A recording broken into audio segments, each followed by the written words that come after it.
Kamusta ka at welcome sa Grow in Christ. Para mas lumalim pa ang faith mo kay Lord, mag-subscribe ka na para updated ka sa mga bagong videos dito sa channel na ito. Ang baptism ay isa sa pinaka-clear na public steps ng Christian life. Ito yung moment na para mong sinasabi sa lahat, kay Jesus na ako. Hindi ito paraan para maligtas o maging qualified kay God. Ang baptism ay response sa ginawa na ni Kristo sa iyo, sa kanyang grace at salvation. Para siyang public declaration ng faith mo, hindi religious performance. Pinapakita nito na naniwala ka kay Jesus at ngayon gusto mo siyang sundan ng malinaw, may tapang at may joy. Hindi lang basta tradisyon ng baptism, iniutos talaga ito ni Jesus. Hindi lang siya nagturo ng gospel, kundi tinuruan din niya tayo na sumunod. Kasama ang baptism sa mission ng paggawa ng disciples, kaya hindi siya optional. Isa ito sa unang steps ng obedience pagkatapos maniwala kay Kristo. Hindi ito para magpa-impress sa tao o magmukhang spiritual.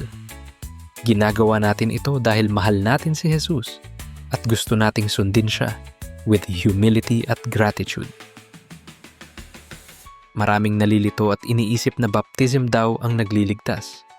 Pero malinaw sa Bible, naliligtas tayo sa biyaya sa pamamagitan ng pananampalataya kay Jesus at hindi sa rituals o gawa.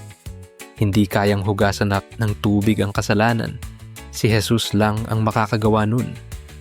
Ang baptism ay testimony, hindi pangbayad o kapalit, at hindi rin shortcut papuntang langit. Panlabas siyang hakbang na tumuturo sa panloob na pagbabago. Hindi ka saved dahil nagpabaptize ka. Nagpabaptize ka dahil saved ka na. Gospel ang bida dito, hindi effort ng tao. Ang baptism ay powerful kasi pinapakita niya ang gospel sa isang visual way. Yung paglubog sa tubig, simbolo ng pagpatay sa lumang buhay.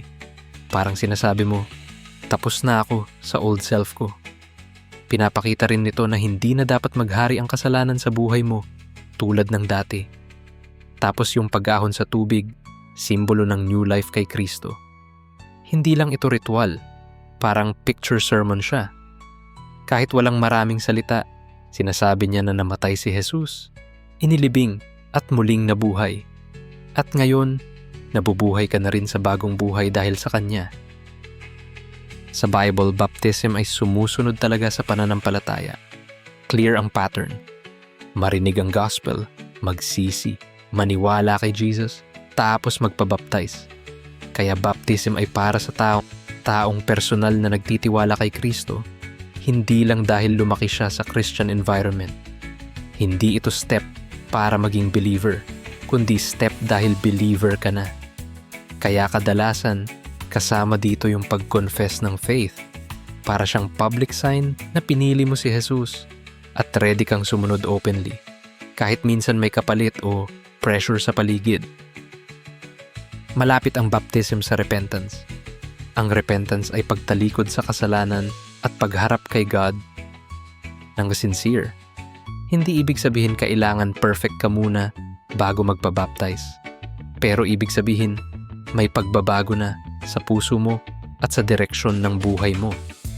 Ang baptism ay parang sinasabi mo, ayoko na maghari ang sarili ko. Si Jesus na. Ito ay bagong simula at bagong identity. Masaya itong hakbang ng pagsuko at pagsunod kay Kristo. At reminder ito na ang buhay mo ngayon ay para na sa Kanya. Ang baptism hindi lang personal. Community moment din ito. Kapag may nagpabaptize, saksi ang church at sabay-sabay tayong nagse-celebrate at nagpapasalamat kay God. Moment ito ng unity at joy kasi lumalago ang body of Christ. Nakakatulong din ito para makilala ka bilang bahagi ng people of God. Parang welcome ito sa visible fellowship.